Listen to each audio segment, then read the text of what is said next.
So I like to refer to it as work-life integration rather than work-life balance. I think balance is a little bit of a misnomer, but I think for women, it's imperative because we don't have the luxury to choose one or the other if we want to be successful in our careers. We don't usually get to put the life part to the side. So I think work-life integration is imperative for women who want to be successful in multiple realms.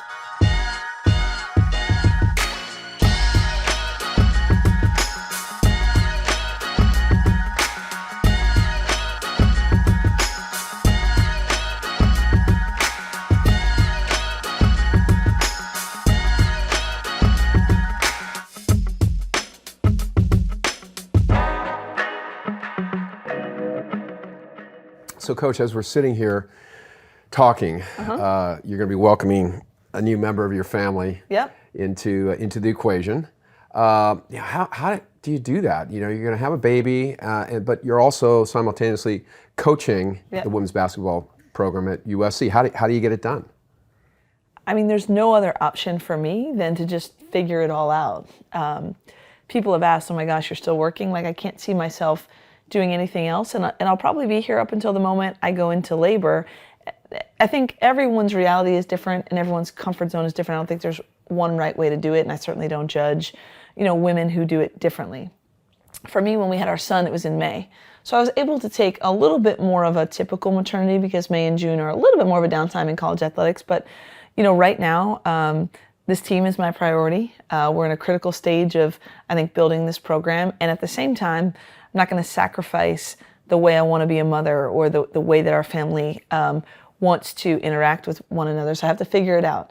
My guess is that the baby will come and I'll take some time away, but not a ton, just because both things are really important to me. Compare how different it is for women than men in our society to have this life-work balance thing that we're talking about.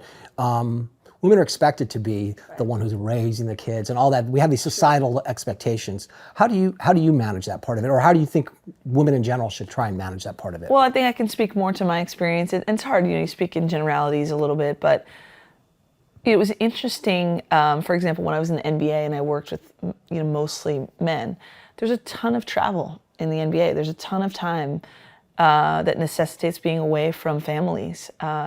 And there's no question my male colleagues, loved their kids, right? And loved their jobs too, just like me. But I think there's a little bit of a different feeling. I wasn't going on a road trip being like, okay, my husband's got everything on lock at home and I'm going to do this. I think that's a little bit more of a reality for men. Again, I'm speaking in generalities. For me, it was more like, okay, how do I do both? And how do I do both the way that I want to? And that's just, I think, something that women have to think about all the time. I don't know, it's just the way that we're wired. That said, I don't have a typical marriage. I don't think my husband and I are fit too many stereotypes either. He knows that I'm not going to be home cooking dinner, doing maybe the old school traditional thing, but a lot of women aren't. And again, there's no judgment on women who do that. We just have to balance it and manage it. We have to multitask. And also we have a lot of help. Right? Like that's just the way that we're going to raise our kids. We're super involved, but we have nannies and an au pair and people helping, which for us allows us to do it the way that we want to. One thing I also would be remiss if I didn't say, it's been easier for me to have had children once I got to the stage of my career where I was the boss, right? The head coach. And so I try to make the environment that way, for my assistant coaches as well. I had an assistant coach last year with a young son, and I tried to provide her with the flexibility that I had, and just because I think not everyone has the luxury to create their own schedule or to, bring their kid when they want to or figure it out. And I've been very fortunate in the places that I've worked where my bosses and the administration has allowed me to do it the way that I'm comfortable doing it. I think that's better for my team, and I think that's better for my family.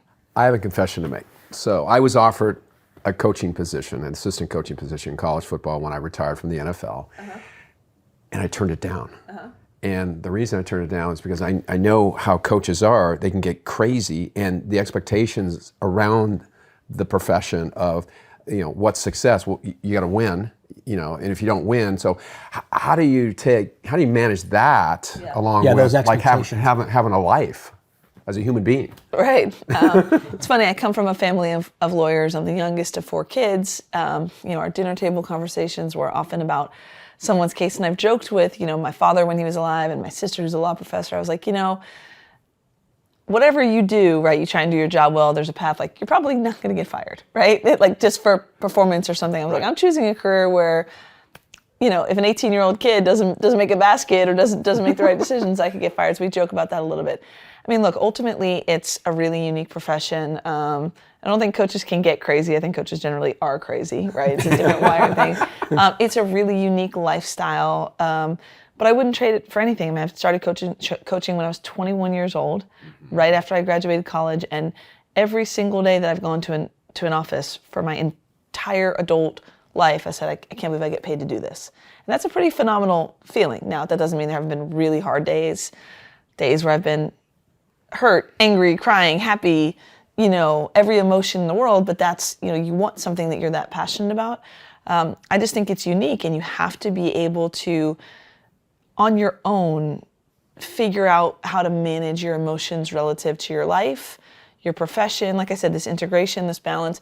The NCAA can put in a recruiting shutdown, which they have in women's basketball, because I think some women were leery of how much time it takes away from family. And that's great, but for me, there's no outside regulatory body that can make it better or worse for me. It has to come internally with what you decide, are your priorities and how you want to be, and managing your own stress and manage your own expectations. But the best way to explain it is just you have to go, full tilt into it with the best mindset possible to try and be the best that you can at this career without completely losing your mind, and remembering your role. I'm here to mentor other people. I'm here to be competitive and try to win. But really, in college athletics, we're trying to grow young people and give them the best opportunities possible. Well, and you knew early on this is what you wanted to do, right? And in college, yep. Right, in college, and you had an injury, and I think your mother passed. Yep. That's correct. Yep. And so that was probably a defining moment for you. You went to Australia to kind of figure things out, maybe. And is that when you?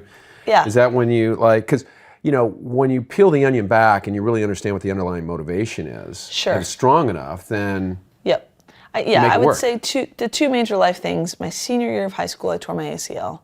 And the end of my freshman year of college, my mother passed away. So those, at the time, for a 19-year-old, those are like the, dramatic. Two kind of dramatic and traumatic things that happened. But it forced me, and I'm this part I'm grateful for. It forced me to kind of look holistically and think big picture at a younger age than maybe you're often asked to. And then the other thing that was happening at the time was I was involved in college athletics, and many of my peers, both where I was at Brown, but at other schools in different sports, who were college athletes, had wildly divergent experiences. Some were super happy and some were miserable, and usually it had to do with how they felt about their coach or their team, not about what the dorm food tasted like, not about how many people were in their organic chemistry class, right? And then I also was sort of becoming aware of what goes into being a coach. Wow, you get to do X's and O's for a living and impact people like this.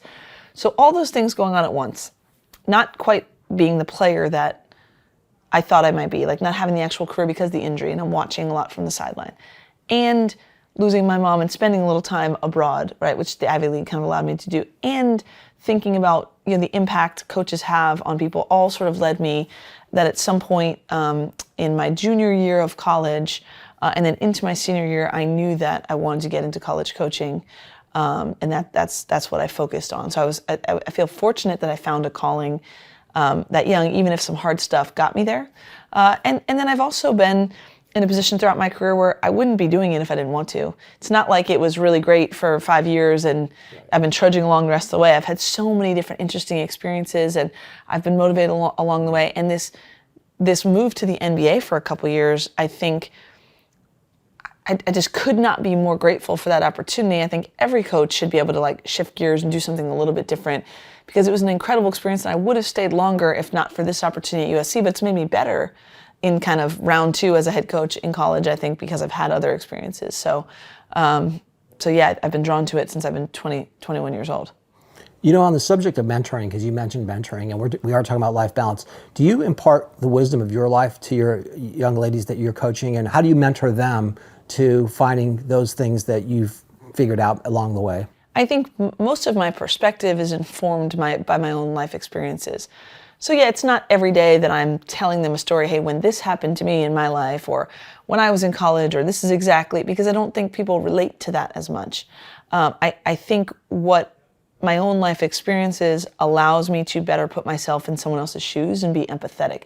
There are times, certainly, when, a recruit or a current player tears their ACL, I can literally say, I've been there, and it makes you stronger, or whatever it might be. But more, or if someone loses someone important to them, I can, say I've been there. But more so, just like the different things and life experiences I've had allow me, I think, to relate and be empathetic and be there for people in whatever stage of their existence.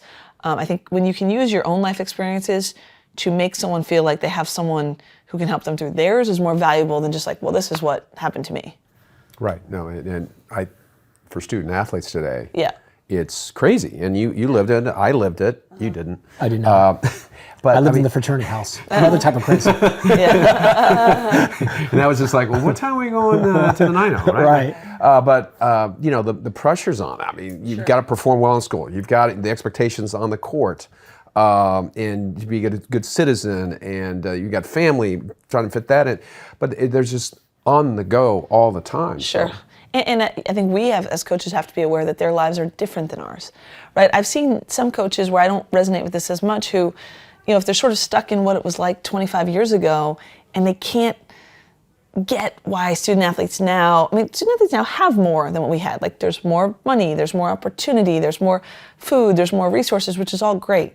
It doesn't mean they're happier, and it doesn't mean their life is easier. And I think that you do a disservice to these young people if we're saying, well, back in my day, we had to walk 20 miles and we didn't have NIL and we didn't have, it doesn't help them, right? I think Right. the better we can do is evolve and say, okay, what are they going through? And we've all had to challenge ourselves with that. I have a great friend who happens to be a sports psychologist. She was my college teammate. And we talked at one point, and she made a great point to me. She said, well, some of the stuff that it doesn't matter how we see it or what we think, like if their brains aren't formed enough in certain cognitive ways to be like, you're going to get through this. This is going to get better. We have to tell them that. Like we have to be there for them. Like that's really important. And when she and I talked about that resonated with me because maybe at my age I can see that something might not be that big of a deal or might not be forever. But when you're 18, 19, it feels like forever, or it feels like really terrible. One thing that I think really impacts a young person's trajectory of how successful they are in college is their ability to deal with adversity. We don't get to tell someone what their own personal adversity feels like. Maybe for someone it's the first time in their career not starting. Maybe adversity is a breakup. Maybe it's pressure from a parent. Maybe it's, I'm the star and now I'm expected to score 20 points and that's hard. I mean, there's a number of different things, but regardless of what the adversity looks or feels like to them, their ability to kind of manage that is a huge indicator of how successful they're going to be. And so the more ways in which we can help them to deal with that adversity, then the better we're going to be as coaches. Hey, Paul. Yeah. This is the part where we're supposed to tell people to like and subscribe to our YouTube channel. Okay, will you please do that then? I mean, Yeah. if you enjoy it, Yeah. please do. And if you don't, do it anyways, because we need your help. We do. Also, we have a website called GameChangeNation.com. Just go there and subscribe and you'll get tons of free content. And what we're really trying to do is create a community of people that love sports. Yep.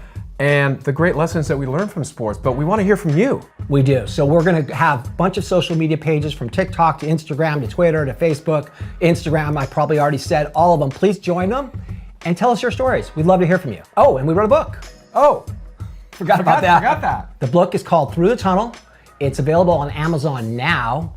If you go straight down here to this link that you can see below us, you will be able to purchase it. We'd love it if you could do it. Thank you very much. Thanks, guys.